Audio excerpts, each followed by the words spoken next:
Hello, pharmacology adventurers. I now join you for a review of the medications we use for hyperlipidemia.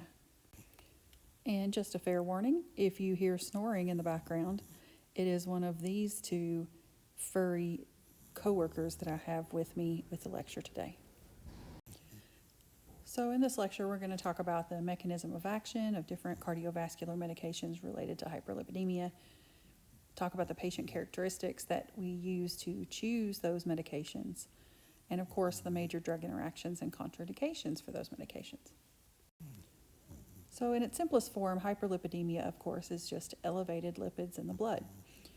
Primary hyperlipidemia is genetic in its origin, whereas secondary hyperlipidemia, that's more common, it's associated with those underlying causes like diabetes and poor diet. We know there are many complications of hyperlipidemia, the many manifestations of cardiovascular disease, and also pancreatitis. You're probably most familiar with the statins, but there are quite a few other classes of drugs that we use for lipid management. The first of which we'll talk about is the bile acid sequestrant class. That includes things like cholestyramine and cholestyramine. The fibrates, like gemfibrozil, fenofibrate, or you may hear it referred to as fenofibric acid, those are used primarily for triglycerides. Then, of course, the statins, niacin, and there is one cholesterol absorption inhibitor. With all of these, we're shooting for optimal lipid levels that are indicated here in the box. An LDL below 100, a total cholesterol below 200, triglycerides below 150, and for males we hope for a HDL above 40, for females an HDL above 50. Those are our optimal levels. Before we get into the details of each of these classes, let's just do a high-level comparison. Each of these has their strengths and weaknesses as far as reaching our goals, and of course they have their strengths and weaknesses in side effects and contraindications. First off are the bile acid sequestrants. We can hope for an LDL reduction of about 15 to 30%. That's not bad. There's also an HDL improvement of about 3 to 5%. Bile acid sequestrants do cause quite a bit of GI upset, and you should know that they can cause decreased drug absorption of many different drug classes when they are given concurrently. Fibrates are what we use primarily for elevated triglycerides.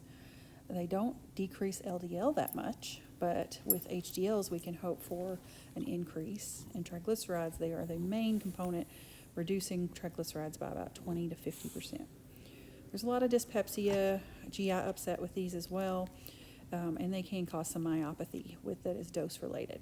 We don't want to use these medications, the fibrates, in patients who have severe liver or renal disease. Niacin is available over the counter and by prescription. It's also used as an adjunct for triglycerides. You can expect a reduction of about 20 to 50% of triglycerides, maybe some effect on LDL and HDL as well. Most people complain about flushing when they take niacin, and there are some ways to mitigate that. We'll talk about that in a minute. We don't want to use niacin in people who have chronic liver disease or elevated uric acid levels. There's a reason the statins are used for most people with hyperlipidemia. The statins offer the biggest bang for your buck in the areas of LDL reduction, HDL improvement, and reduction of triglycerides. Myopathy and more severely dose-related rhabdomyolysis is something you have to watch out for in the statins. You would see a patient complain of muscle pain, and that could be a reason why they stopped taking the medication, or that you might need to switch them to something else. Statins are pregnancy category X, so you would definitely want to confirm that the patient is not pregnant or hoping to conceive before you start this medication class. Finally, we have an absorption inhibitor. This one is adjunct as well. It's called ezetimibe. It can help reduce LDL. We don't have any specifics on percentages, but again, it's only adjunct in addition to some of the other medications we're mentioning. How do we monitor medication therapy once we've selected something for our patient? You're going to see some threads that run through all of these. For bile acid sequestrants, for fibrates, for niacin, we always want to get baseline levels of liver enzymes. We want to get a baseline fasting lipid panel. And then mostly for all of these, we'll want to recheck about 3 months later, and then at 6 months, and then subsequently every 12 months. Niacin can have some effect on glycemic control, so you would want to check fasting blood glucoses and A1Cs if you're choosing this therapy for a patient. The same monitoring applies to the statins.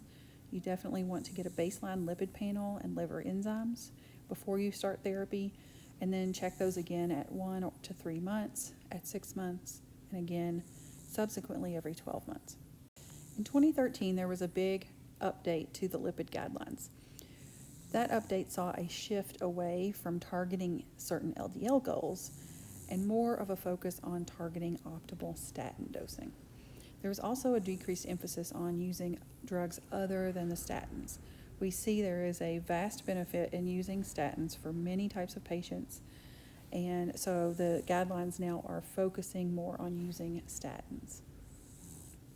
So with statins being first line, we still have those other adjuncts like fish oil, niacin, and the fibrates to help reduce triglycerides and to optimally reduce lipids in patients who are not seeing an optimal response with just statins alone. I want to briefly mention a new type of drug that is still under investigation but seems to have a lot of promise. These are the PCSK9s, or protein convertase subtilisin kexin type 9 inhibitors. They are monoclonal antibody type medications. They're all given subcutaneously, but they do have quite a role in the type of patient who has very high lipids related to genetics. These types of drug drastically lowers LDL and total cholesterol. We don't know yet how long-term mortality data is affected, but those studies are now underway. Let's hop right into the bile acid sequestrants. There are a few of these on the market. Cholesterol is brand name Cholestid. It comes in flavored or unflavored granules that can be sprinkled on food. You should know that it contains aspartame as a sweetener in the flavored version, so if patients are sensitive to aspartame or want to avoid artificial sweeteners, this is not the medication for them. This one also comes in an oral tablet. Cholestyramine is brand name Questran. It comes in flavored and unflavored granules to sprinkle on food as well. And it has an off-label use for chronic diarrhea. You can even compound it into a topical formulation and apply to the skin for diaper rash. But that, of course, is not a systemic use. It is a topical use that is kind of specific to a particular area of compounding pharmacy. The third bile acid sequestrant is Cholcelavam, or Welchol. It comes in flavored and unflavored granules. This one has phenylalanine as a sweetener, and definitely you want to inform patients whether they need to avoid phenylalanine. There is a certain set of people that have a genetic inability to process phenylalanine, and they definitely do not need this medication if they have that. It comes in an oral tablet as well, and newer on the market, they are working on some chewable bars as a dosage form. It has been found to improve glycemic control in patients who have diabetes as well as high cholesterol, so that's an added benefit for this type of patient. In the fibrate class, we have fenofibrate. It has a lot of different brand names: Tricor, Triglycide, Triple X. It's an oral tablet. You need about 2 to 3 months of therapy before you can find out if it's actually going to work. And you do need to dose adjust if a patient has renal dysfunction.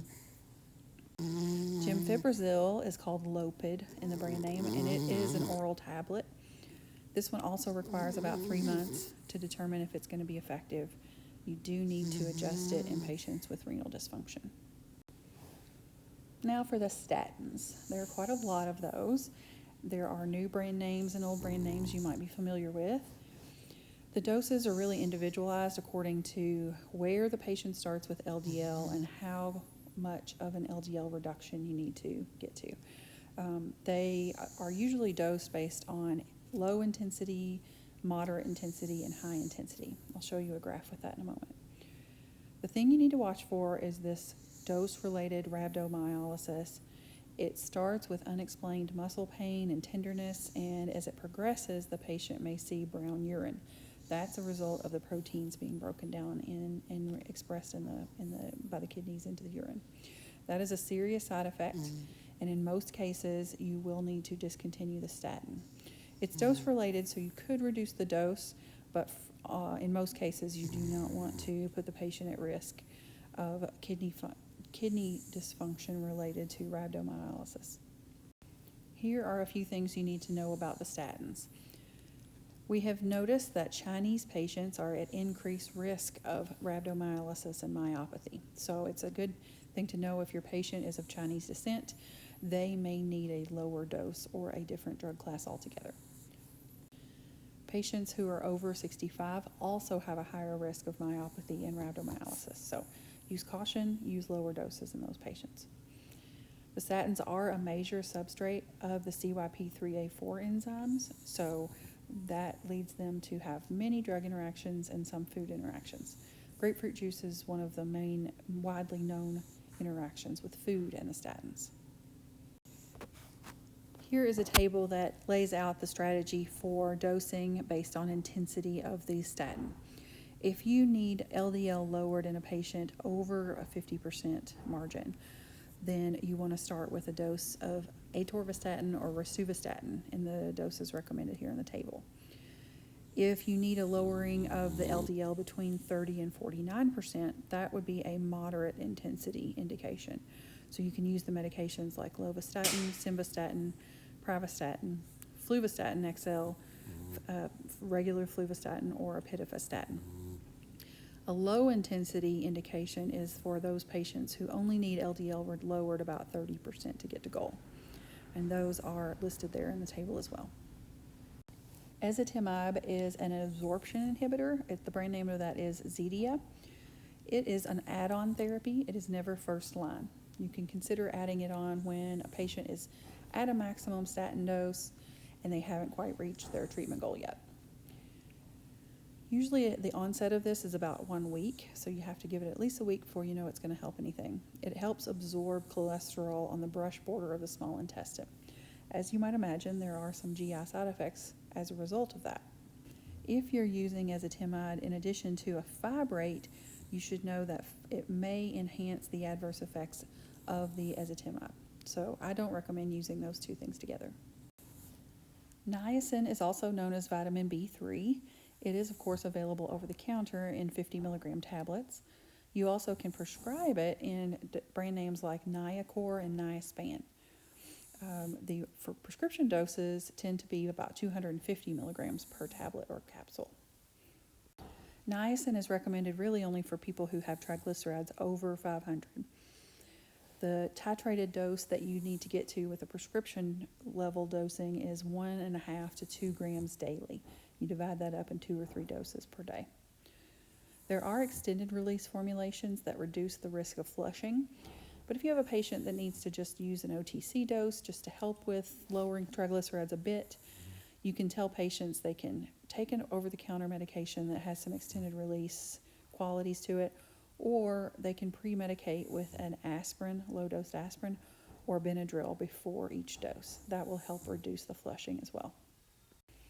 Omega-3 fatty acids, or fish oil, is another type of adjunct therapy that we can use to help reduce triglycerides in patients who need extra therapy in addition to a statin. The prescription version of the omega-3 fatty acid is Lovasa. It's add-on to help reduce those cardiovascular risks associated with high triglycerides, and it's really used for patients who have 2 or more risk factors. The prescription product contains a combination of different types of omega-3s, EPA and DHA. The capsule definitely should not be crushed or chewed. There is an increased risk of serious bleeding with omega-3 fatty acids, so be very careful in prescribing with anticoagulant medications or antiplatelets. That is an overview of the medications we use for hyperlipidemia. There aren't that many of them, but they are very effective. As research continues, I'm sure there will be more classes added to this category, as family practice clinicians, you will be managing many patients, so you need to be very familiar with hyperlipidemia agents.